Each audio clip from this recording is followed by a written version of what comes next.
It's Triple Crown here, Saturday, November 2nd, 2024. We are in the fort today, Fort Wayne, Indiana, for Brad Beeman, aka B Sports Fort Wayne show. He is known for putting on the Shipshawana show. It's a fantastic one. I highly recommend checking it out at least once if you've never done so before. I did this show last year. It was during Black Friday weekend. He moved it up a couple weekends this year. It figures to be a good one. I've looked forward to this one for quite some time.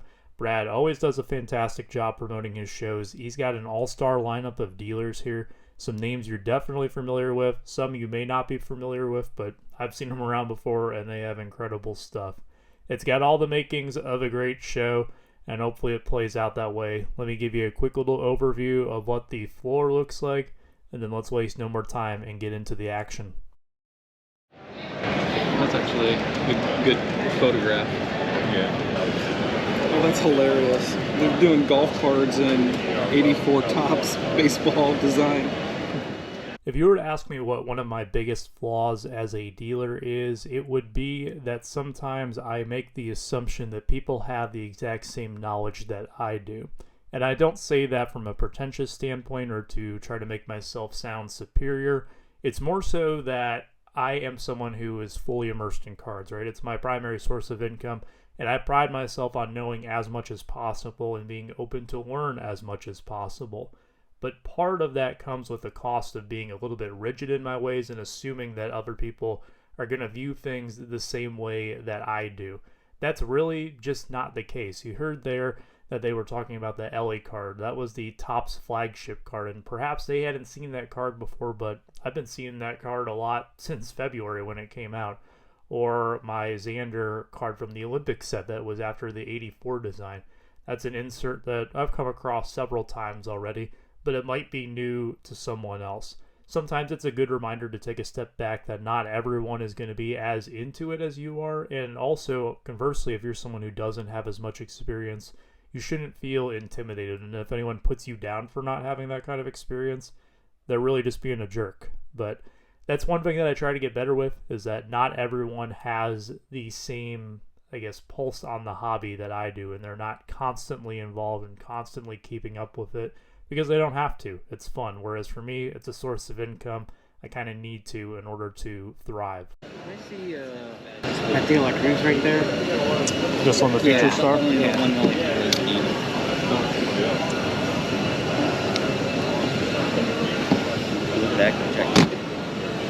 How much are you looking for that? Oh, the sticker must have fell off. Like $10. Alright, I'll do that. Alright. If you're hearing that weird buzzing noise in the background, that is actually a drone that is flying around the show floor. You'll see that at a lot of larger shows. Usually they're the multi-day shows, not quite one that's this size. They're a little bit bigger than this one. But I often see them mostly for security reasons. I do wonder if Brad was using the drone for content. I feel like it would be really cool to get a cool aerial shot. But for the first 30 minutes or so of the show, the drone was definitely hanging out in the area of the show that I was. One thing I will say too is that Brad was really nice and moved me over to this spot because they were playing the Ohio State game on one of the TVs on the opposite side where I was supposed to be originally set up. And of course, if that game was going on and the TV was blaring, there would probably not be a video for this show. So it was very considerate of him to move me over here. And big thank you to him. I mean, he puts on a great show, and if that doesn't speak to his attention to detail, I don't know what does. He just likes the mature. It's a cool card. I like the artwork. Yeah. I can look at it. And then we'll come back later. We just got put it in the case. Thank you. All right. It's good. For you. Can I see that Caitlin Park? Yeah, go for it. We'll be back. Can we move on at all? I'll listen to an offer. Huh? I said I'll always listen to an offer. Okay. Could you do 35 for it? 45. I do 40.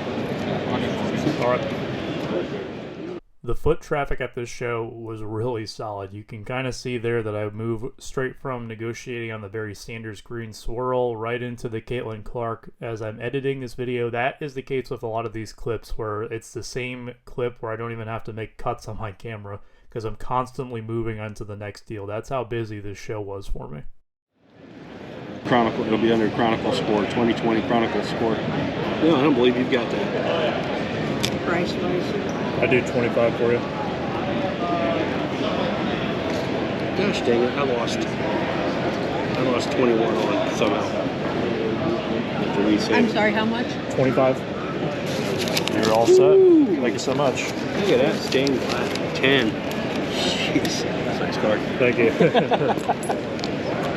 How's it going today? Good, man. How you doing? Doing well, thanks. How's it going? Bye-bye. I'll take a look what you got. Okay.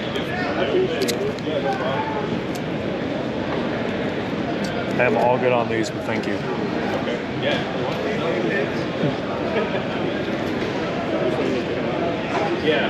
Pretty good. How you doing, man? Doing well, thank you. How are you doing, sir? Good, how are you? Doing well, thank you. Let me know if you need to see anything. All right. What's your best on that golf?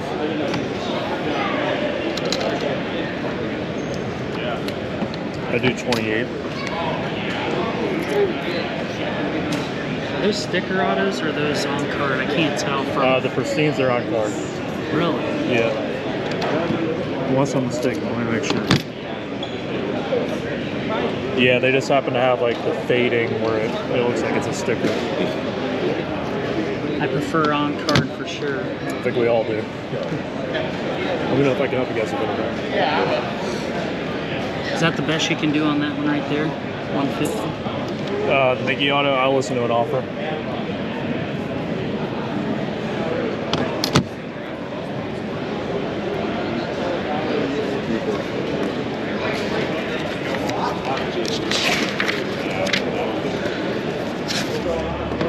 Think about it real quick. Yeah, for sure. From that year, 2000, and that's the most budget-friendly of the three. Like some of the older Jeter autos like that, you know. Right. I love those too. I'm always scared to buy them because those I'm not as familiar with, and I'm always scared of counterfeits. But Well, and I like the numbering on them too. yeah, the hand numbering it's a nice touch for sure. He's on my list to get autos. You're looking for like future Hall of Famers, that Well, kind of stuff. just in Hall of Famers, you know, that's why it's like that Scott Rowland. I don't think I have his, but it's kind of like a really flashy card, and that's kind of what is pushing me away from it. But I don't know. It's hard to say. You like the more like plain paperwork? I like heritage. You know, like I just like that style. You know, the feel of them. Not that I'm, you know, holding them a lot, but I just like them. Right. I do have a couple, like I have a Larry Walker Finest auto that's pretty cool that I think.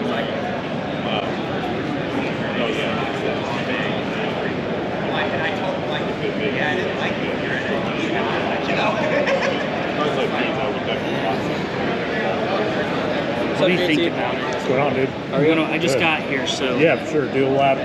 yeah. Think about it. Let me know. Thank you. To give you an idea, from the last voiceover I did to this one here, that was about 8 minutes of showtime based on the time that I was recording on my camera, which is kind of crazy to me. That kind of gives you maybe a better picture of how fast-paced things were moving at this show.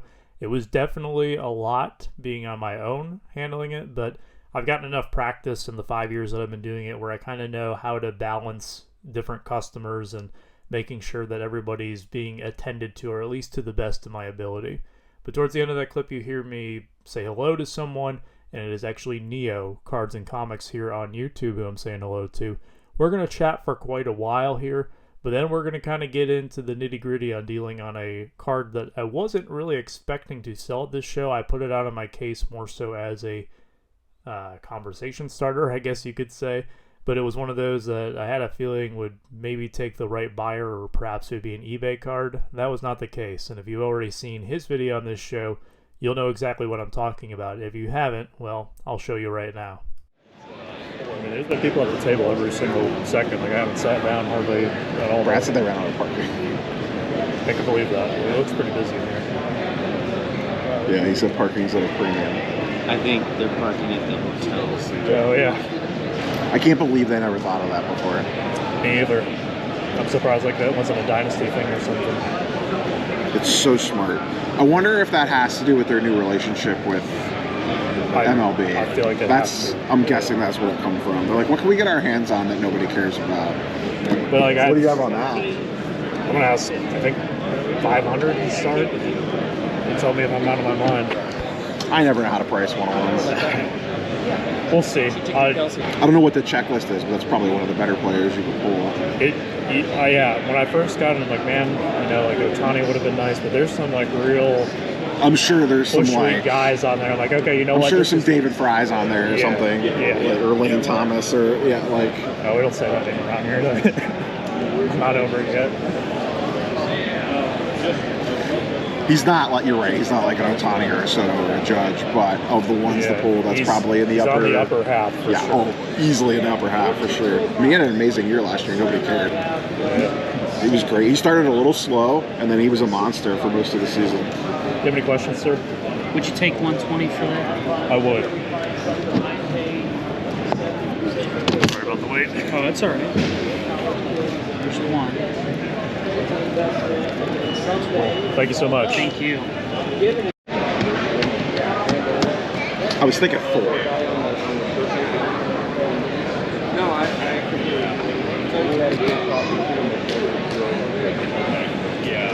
Well, I didn't expect that today. It was tough. That's a reluctant shake. They moved up by. While I was finishing up some deals, I walked back over to that far showcase. Neo standing there, and he pops a question to me I wasn't expecting. How firm are you on that 500 number for the Vlad Jr.? To tell you how much I wasn't expecting it, I wasn't even recording at that time. I go ahead and flip the camera back on. He throws out his offer before I have anything to say. You could probably tell on my face that I was really unsure what I was willing to take for it. He threw out the number of 400. I was asking 5. Kind of went back and forth in my head, and without saying anything, I reach out and shake his hand and pull the card out for him. We have a deal. Now these lineup cards, and I'll have a picture of it on screen here as I speak so that you can kind of see what the card looks like, are a brand new thing. They were just put into Allen and Ginter being one of ones, and the product having released only a couple days ago. There is not much to go off of. We can look at past Vlad Jr. 101s, but these aren't patch cards. These are game-used lineup cards. Where these will fall into the hobby hierarchy as time goes on, I have no clue. As Neo said, he thinks it's a really cool idea. I also think it's a really cool idea. Perhaps 400 is an incredible steal for that card. Perhaps it's an overpay. We don't really know. All I know is that he was comfortable with it and I was comfortable with it, and we ended up shaking hands. That's kind of the old school way it was before there was the world of comps and all that, right? That's how you did it back in the day. I asked him what he was thinking about doing with it. He wasn't sure. Maybe this is a card he moves on from at some point in time. Maybe this is one he keeps, or he'll keep it for the right price. I have cards that really fit all of those criteria for myself, but I feel like it's one of those where he got it at a price where it is interesting. He has some flexibility, and he doesn't have to move it, but it's certainly a cool piece. And he told me it's his first ever 101. I love things like that. That's just kind of a cool little wrinkle added to the deal. If you want to go check out his vlog, I'll leave a link in the description down below, but this was definitely one of the coolest deals of the day. What's the best you can do for this and the Tom Brady? Those two right there. I would do 380 for the pair. 380 for the pair. Tell you what, just toss him that Jared Goff. I'll give you 400. Sounds good. This is another one of those deals that kind of goes in line with what I talked about in the Nashville vlog, where I sold the Mike Evans black refractor to the guy in the Mike Evans jersey. There was also the deal I made for the guy looking for the Cody Rhodes color blast as well. This was a father-daughter duo. She's a big Travis Kelce fan. She's a Swiftie as well. They saw my Travis Kelce Zebra PSA 10. Dad wanted the PSA 10 Tom Brady Zebra, and then there was the Jared Goff that was kind of the throw-in in the deal. So they both get a Zebra out of it. It's just really cool seeing those cards go to people who are very passionate about them. I had someone who I guess is a reseller or a repacker come up probably about 15 minutes before that who was looking at the two Zebras, made me an offer, kind of tried to 85% me on them, which I'm not going to give those kind of cards up for that. I don't really have to, and I don't really want to. And this is definitely a much more rewarding way to move those cards, is when it's someone who's really passionate about them. That doesn't mean that it's not cool to sell cards to other people, but that's just an added layer of enjoyment that I get out of being a dealer, is seeing someone who is really excited about a card that they're getting for me, and that one of the cards that I sold to them is a highlight of their show and enhances their hobby experience. That to me means a lot.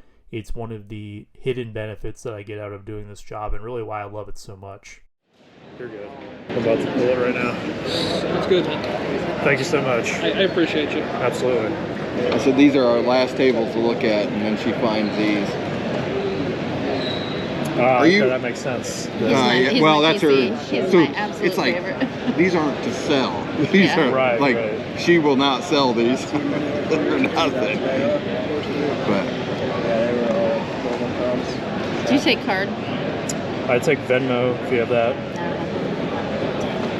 I don't have card, no. will you do some trading for these? I will, In yeah. I mean, a little cash and Yeah, some sure. trade. Yeah. I don't know if I got anything. You know, You so never you can know. look. And the only thing in here I don't want to sell is that. And the theme continues with this one here again. Same thing I was talking about in the last clip. I have a couple people who come up to me. The lady who is in the background looking at the CM Punk cards that I have has a CM Punk sweatshirt on. These cards are definitely a perfect match for her. She's looking at my blue Prism PSA 10 as well as my gold undercard out of 10. That's basically the disco, no huddle, fast break, whatever it's called in your sport of preference. I'm actually kind of surprised that I still have that card at that point. It's been insanely popular, one of my more asked about wrestling cards, given that it is his first and probably his last Prism card, given that the licensing is switching back to Topps at the start of the new year, if my understanding is correct. I'm shocked I still have it, but it looks like that is about to change. Now, they're looking at a possible trade.